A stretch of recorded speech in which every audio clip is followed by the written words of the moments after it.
तो नमस्कार साथियों, कैसे हैं आप सभी। स्वागत है एक बार फिर से आपका हमारे YouTube channel the knowledge Gurukul में। तो दोस्तों, जैसा कि बीते सप्ताह जो है अपना पटवारी का पेपर लीक होने से संबंधित प्रकरण जो है सामने आया हुआ था।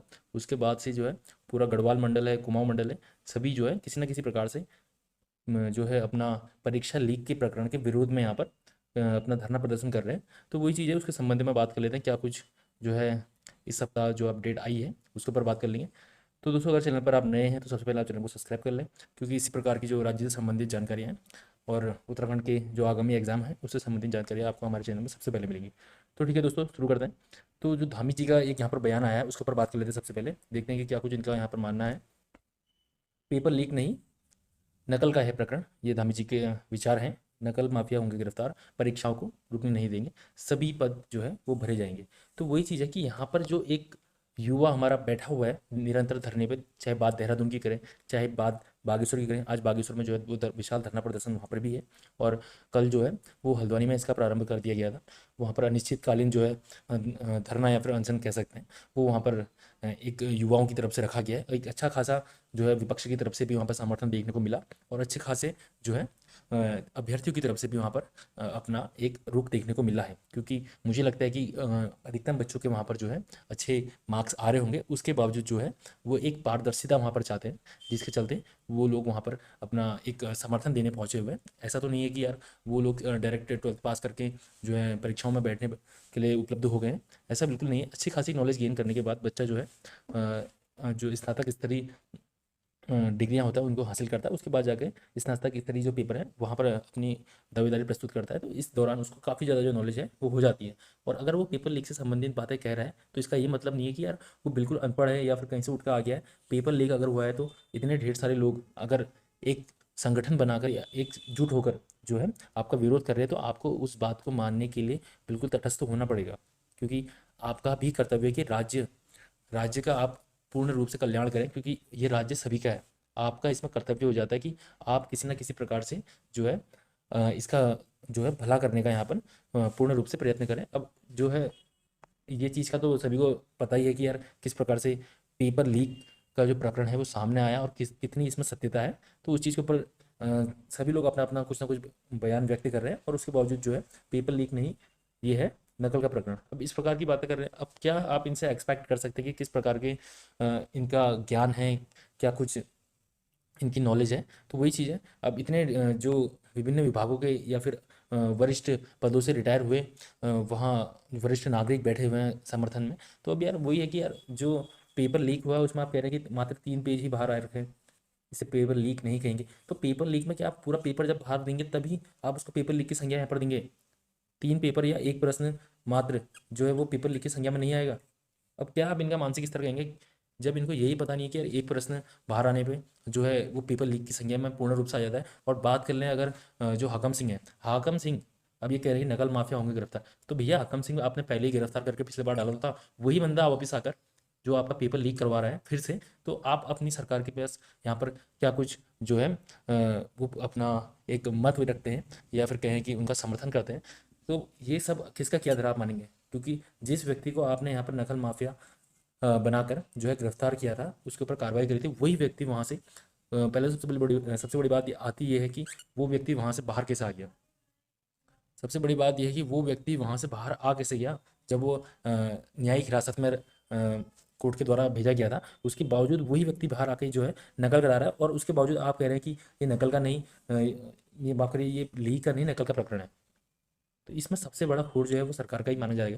क्योंकि जो युवा है वो किस स्तर की यहाँ पर तैयारी कर रहा है, कितना उसका मानसिक स्तर बन चुका है अभी, और कितनी वो पीड़ाओं से जो है वर्तमान समय में तैयारी कर रहा है, उस चीज़ के ऊपर अभी किसी को यहाँ पर कोई यहाँ पर अपना संज्ञान लेने की ज़रूरत मुझे नहीं लगता कि हो रही है सरकार की तरफ से। तो वही है यार, अब क्या कुछ कहेंगे। बाकी इसके बाद अगला जो मुख्य रूप से बिंदु आ रहा है उसको देखते हैं। किसी भी कीमत पर जो है भर्ती परीक्षा रद्द नहीं होनी चाहिए। अब जो बीते कुछ समय में यहाँ पर जो अभ्यर्थी सेलेक्ट हुए हैं उनकी तरफ से बयान आ रहा है। तो अब यार क्या आप जब अपने साथी अभ्यर्थियों की यहाँ पर किसी प्रकार से उनका समर्थन नहीं कर रहे हैं, तो अब क्या आपसे अपेक्षाएं करी जा सकती हैं? अब वो ये कि यार ये सरकार का अंग बन गया तो उनकी जो है चाटुकारिता कर रहे हैं। धार्मिक सरकार की भर्ती प्रक्रिया में पारदर्शिता का प्रमाण है। क्योंकि मैंने वर्ष 2024 में उद्यान सहायक, तो वही है यार कि उद्यान सहायक का जो पद है वो सीमित अभ्यर्थियों के लिए, ऐसा तो नहीं है कि वो एक ओपन भर्ती है। उसमें आपकी 15 यूनिवर्सिटी से जो डिग्री होल्डर है वही इस भर्ती को यहाँ पर अपनी एलिजिबिलिटी पेश करके जो है पेपर में बैठ सकते हैं। तो आप उसके साथ जो है बाकी अभी जो परीक्षाएं हैं उनको तोल रही हैं, और उसके बावजूद भी है आपके जो भर्ती का पद हैं, यानी कि मान लें कि आपके 500 पद उस समय पर आए थे, तो इसका ये मतलब तो नहीं 500 के 500 जो है किसी ना किसी प्रकार से कह सकते हैं कि जुगाड़ से यहाँ पर भरे गए हैं, या फिर उनमें जो है किसी ना किसी प्रकार से कोई ना कोई संलिप्तता यहाँ पर बाहरी प्रकरणों की नज़र आई है। ऐसा कुछ नहीं है, लेकिन कुछ ना कुछ पद तो जो है वो आपकी मेहनत से भी भरे जाएंगे। तो आप कितनी इस तरह की मेहनत वहाँ पर करके गए, वो चीज़ महत्वपूर्ण हो जाती है। और बाकी बात करें कि यार इन लोगों ने भी ना जाने कितने ऐसे फेज देखे होंगे जहाँ पर लगभग 6 से 7 बार ये भर्तियों में बाहर हुए होंगे, उसके बावजूद यार ये चीज़ नहीं समझ रहे, और सरकार का अंग बनने के बाद वही कट्टरता आप दिखा रहे हैं। तो आप क्या इनसे अपेक्षाएं करेंगे बताइए। सबसे पहली बात तो ये आती है कि जो विपक्ष है उनको आपका समर्थन करना चाहिए। और पहले तो जो सरकार है वो भी, क्योंकि आप ही के राज्य की है, आप ही के प्रदेश की है, या फिर आप ही के राष्ट्र की है, उसको भी आपका समर्थन करना ही चाहिए। तो यार ऐसा कुछ होना नहीं चाहिए। लेकिन बहुत ही निंदनीय ये बयान आया है इनकी तरफ से, क्योंकि आप लोगों के समक्ष जो है एक वीडियो यहाँ पर जो आप लोगों ने देखी होगी कि वॉइस कॉल की जो वीडियो आप लोगों के सामने आ रही है, साफ उसमें दिखाई दे रहा है एक दिन पहले जो है किस प्रकार से पेपर लीक के प्रकरण वहाँ पर सामने आए थे पेपर से, और बाकी जो है स्वयं आपके सामने जो है आधे घंटे पहले जो है पेपर वो वहाँ पर से एग्जाम सेंटर के बाहर आ चुका है। उसके बावजूद आप कह रहे हैं कि पेपर लीक नहीं हुआ, तो पेपर लीक होने की क्या परिभाषा है, ये राज्य अभी पूछ रहा है वर्तमान समय में। तो आप इसकी परिभाषा एक प्रकार से बतानी चाहिए सरकार को भी। और बाकी आप देख लेते हैं एक चीज़ और आई है नीचे, इसका क्या मुद्दा है वो भी देख लेते हैं। बेरोजगारों को एसआईटी की जो जांच है वो मंजूर नहीं है, क्योंकि एसआईटी जो है वो हमारी मुख्यमंत्री के अंदर ही आती है, और मुख्यमंत्री खुद को यहाँ पर कैसे गलत साबित कर सकते हैं। कुछ इस प्रकार की बातें जो है निरंतर बेरोजगारों के द्वारा जो धरने चल रहे हैं वहाँ पर करी जा रही है। तो आपका इसमें क्या कुछ मानना है कि कितनी जो है सच्चाई वर्तमान समय में जो है आयोग के अंदर है, और कितने जो है पेपर का स्तर के आधार पे बच्चों का यहाँ पर चयन हो रहा है। क्योंकि पेपर का स्तर आप स्वयं भी देख रहे हैं कि वर्तमान समय में जो है 60 से ऊपर नंबर बच्चा, कितना ही अच्छा बच्चा क्यों ना हो, 60-65 के बीच में फंस जा रहा है। तो उसके बावजूद भी आपकी जो टॉपर की लिस्ट जा रही है 84 86 इस प्रकार से कुछ जा रही है।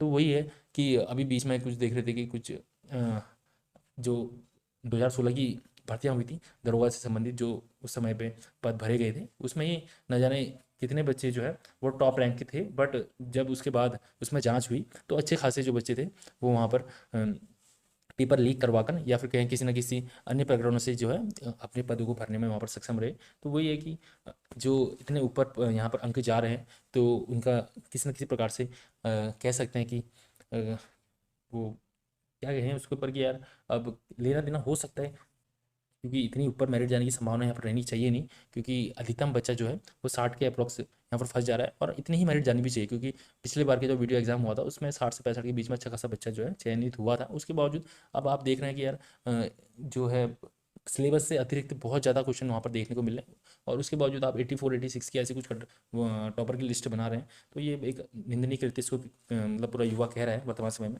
तो बाकी आपका इसमें क्या कुछ मत है, निर्णय है, वो नीचे आप बता सकते हैं। और बाकी चैनल पर नए हैं तो चैनल को सब्सक्राइब कर सकते हैं। और किसी भी प्रकार से जो है वर्तमान समय में युवाओं के साथ जुड़ने का प्रयत्न करें, चाहे घर से हो चाहे सोशल मीडिया के माध्यम से, क्योंकि वो भी जो हमारे आगामी भावी छात्र हैं उनके लिए राज्य की सुगमता यानी कि पेपर की सुगमता के लिए वहाँ पर बैठ रहे हैं। क्योंकि आप अगर वर्तमान समय में खुली सांस ले पा रहे हैं तो इससे पहले आपके लिए बहुत से लोगों ने जो है कुर्बानियाँ दी हैं।